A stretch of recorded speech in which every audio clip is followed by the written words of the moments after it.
Leitura do livro Quebrando o Hábito de Ser Você Mesmo com o Dr. Joe Dispenza. Continuação do capítulo 1, o Você Quântico. Sempre a matéria, nunca a mente? Ou sempre a mente, nunca a matéria? Ligar os pontos entre o mundo físico exterior do observável e o mundo mental interior do pensamento sempre representou um desafio aos cientistas e aos filósofos.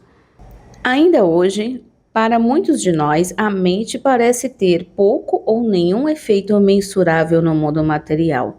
Embora provavelmente concordemos que o mundo material produz consequências que afetam nossa mente, como é possível nossa mente produzir quaisquer mudanças físicas que afetam as coisas sólidas em nossa vida? Mente e matéria parecem estar separadas, isto é, a menos que haja uma mudança em nosso entendimento sobre como as coisas sólidas e físicas de fato existem. Bem, houve essa mudança e para remontar a seus primórdios não temos que retroceder muito. Durante uma grande parte do que os historiadores consideram os tempos modernos, a humanidade acreditou que a natureza do universo era ordenada e, portanto, previsível e explicável. Considere o matemático, o filósofo René Descartes, do século XVII, que desenvolveu muitos conceitos que ainda têm grande relevância para a matemática e outros campos. Penso, logo existo, evoca alguma coisa? Em retrospectiva, no entanto, uma de suas teorias, no fim, causou mais mal do que bem. Descartes foi um proponente do modelo mecânico do universo, uma visão de que o universo é controlado por leis previsíveis. No que se refere ao pensamento humano, Descartes enfrentou um real desafio. A mente humana possuía variáveis demais para se encaixar adequadamente em qualquer lei. Como não conseguia unificar seu entendimento do mundo físico com o entendimento da mente, mas tinha de explicar ambos. Descartes jogou um elegante jogo mental, trocadilho intencional. Ele disse que a mente não estava sujeita às leis do mundo físico objetivo, por isso, situava-se totalmente fora das fronteiras da investigação científica. O estudo da matéria era a jurisdição da ciência. Sempre a matéria, nunca a mente, enquanto a mente era um instrumento de Deus. Por isso, seu estudo cabia à religião. Sempre a mente, nunca a matéria. Essencialmente, Descartes deu início a um sistema de crença que impôs uma dualidade entre os conceitos de mente e matéria.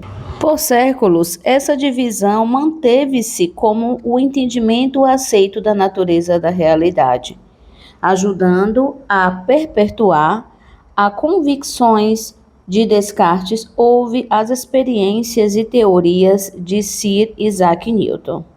O cientista e matemático inglês não apenas solidificou o conceito do universo como uma máquina, mas produziu um conjunto de leis estabelecendo que os seres humanos poderiam determinar, calcular e prever com precisão os meios ordenados nos quais o mundo físico operaria.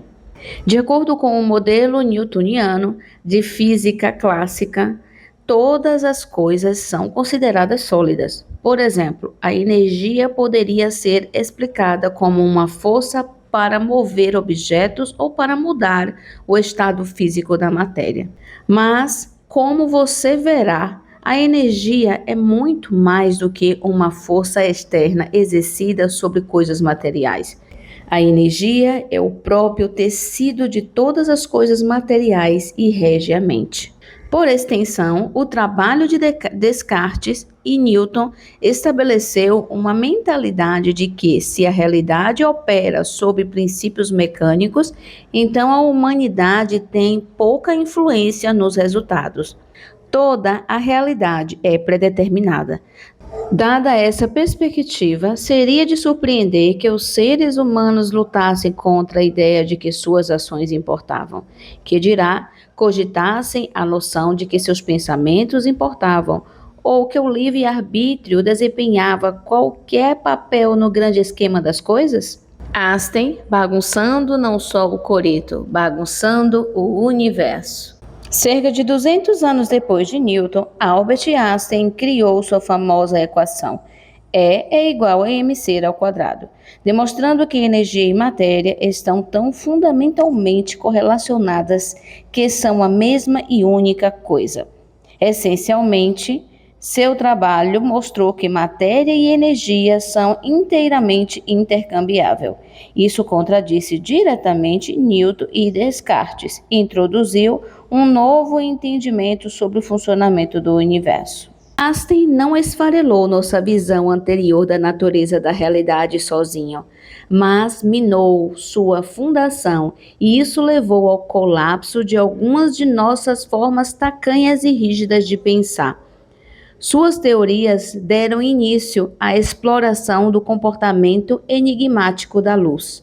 Os cientistas então observaram que a luz às vezes se comporta como uma onda quando circunda um canto, por exemplo, e em outras vezes se comporta como uma partícula. Como a luz poderia ser tanto uma onda como uma partícula? De acordo com a perspectiva de Descartes e Newton, não poderia. Um fenômeno tinha de ser uma coisa ou outra. Rapidamente ficou claro que o modelo dualístico cartesiano newtoniano falhava ao nível mais básico de todos, o subatômico. Subatômico refere-se aos componentes elétrons, prótons, nêutrons e etc., formadores dos átomos que constituem todas as coisas físicas. Os componentes mais fundamentais do chamado mundo físico são as ondas, energia, e as partículas, matéria física. Dependendo da mente do observador, voltaremos a esse ponto. Para entender como o mundo funciona, temos que examinar seus componentes mais diminutos. Assim, a partir desses experimentos específicos, nasceu um novo campo da ciência, denominado física quântica. Essa mudança foi uma completa reinterpretação do mundo em que pensávamos viver e levou à proverbial puxada de tapete sobre nossos pés. Pés que costumávamos pensar que estavam plantados em chão sólido. Como assim? Recorde aqueles antigos modelos de átomos feitos com palito de dente e bola de isopor. Antes da física quântica, as pessoas acreditavam que um átomo era composto de um núcleo relativamente sólido com objetos menores e menos substanciais localizados ao redor. A própria ideia de que, com um instrumento suficientemente poderoso, poderíamos medir, calcular a massa e contar, numerar as partículas subatômicas que formavam um átomo, fazia com que eles parecessem tão inertes como vacas pastando no campo. Os átomos pareciam ser feitos de matéria sólida, certo? Outro enigma: partículas subatômicas e objetos maiores jogam com regras diferentes. Mas só isso não bastava para explicar a natureza da realidade. Einstein e outros tinham mais um enigma para solucionar. A matéria nem sempre parecia se comportar da mesma maneira. Quando os físicos começaram a observar e medir o mundo diminuto do átomo, notaram que no nível subatômico os elementos fundamentais do átomo não obedeciam às leis da física clássica da mesma forma que os objetos maiores. Os eventos envolvendo objetos no mundo amplo eram previsíveis, reproduzíveis e consistentes. Quando a lendária maçã caiu de uma árvore e removeu-se na direção do centro da Terra até colidir com a cabeça de Newton, sua massa acelerou-se com uma força constante. Mas os elétrons, como partículas, comportavam-se de modo imprevisível e incomum.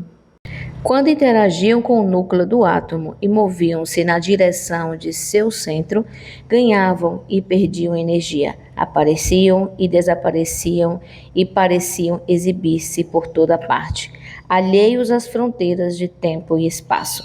Será que o mundo das partículas e dos objetos maiores opera sobre conjuntos de regras muito diferentes? Visto que partículas subatômicas, como os elétrons, eram os blocos de construção de tudo na natureza, como poderiam estar sujeitos a um conjunto de regras e as coisas que formavam se comportarem segundo um outro conjunto de regras? Da matéria à energia, as partículas executam o derradeiro ato de desaparecimento. No nível dos elétrons, os cientistas conseguem medir características dependentes da energia, como comprimento de onda, potenciais de tensão e afins. Mas essas partículas têm uma massa tão infinitesimamente pequena e que existe tão temporariamente que é quase inexistente. Isso é que torna o mundo subatômico singular. Ele possui não apenas qualidades físicas, mas também qualidades energéticas. Na verdade, a matéria no nível subatômico existe como um fenômeno momentâneo. Ela é tão elusiva que aparece e desaparece constantemente, aparecendo em 3 dimensões, no tempo e no espaço, e desaparecendo no nada, no campo quântico, sem espaço, sem tempo, transformando-se de partícula, matéria em onda, energia e vice-versa. Mas para onde vão as partículas quando desaparecem sem deixar vestígio? Vamos agora para um resumo dessas páginas que foram lidas. Essas páginas tratam de um ponto essencial. A realidade não começa na matéria, começa na mente. Durante muito tempo, tanto a ciência quanto a humanidade acreditaram que primeiro algo acontece fora, depois pensamos sobre isso, depois sentimos e só então mudamos. Ou seja, a matéria comandaria a mente. O livro propõe a inversão desse modelo. Ele mostra que pensamentos criam estados mentais geram emoções, emoções repetidas moldam o corpo condicionado reforça a mesma identidade. E essa identidade continua criando a mesma realidade. Assim, a pessoa vive em um ciclo automático, acreditando que quando minha vida mudar, eu mudo. Mas a verdade apresentada nessas páginas é: quando eu mudo, minha vida muda. O autor explica que existe uma dificuldade histórica em unir o mundo físico observável com o mundo invisível do pensamento.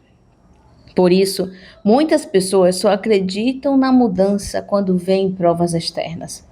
Mas a ciência moderna começa a mostrar que o pensamento é um sinal elétrico, a emoção é um sinal químico. Juntos, eles criam um campo informacional. E esse campo antecede a matéria. Ou seja, o que você sustenta internamente prepara o que surgirá externamente.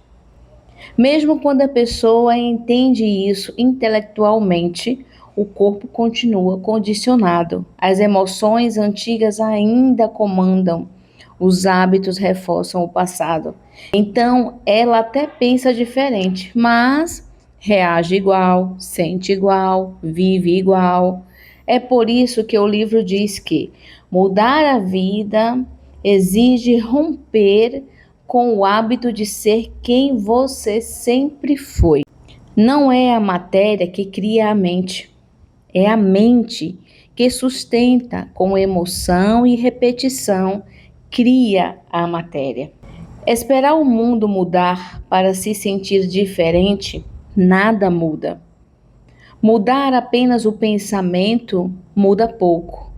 Alinhar pensamento, emoção, nova atitude, a realidade responde. A mudança verdadeira começa dentro, se consolida no corpo e só depois aparece fora. Esse áudio é para quem sente que existe algo além do piloto automático. Se você se reconhece aqui, curta e comente. Eu sou o Você Quântico. Seja bem-vindo ao Abrindo a Mente.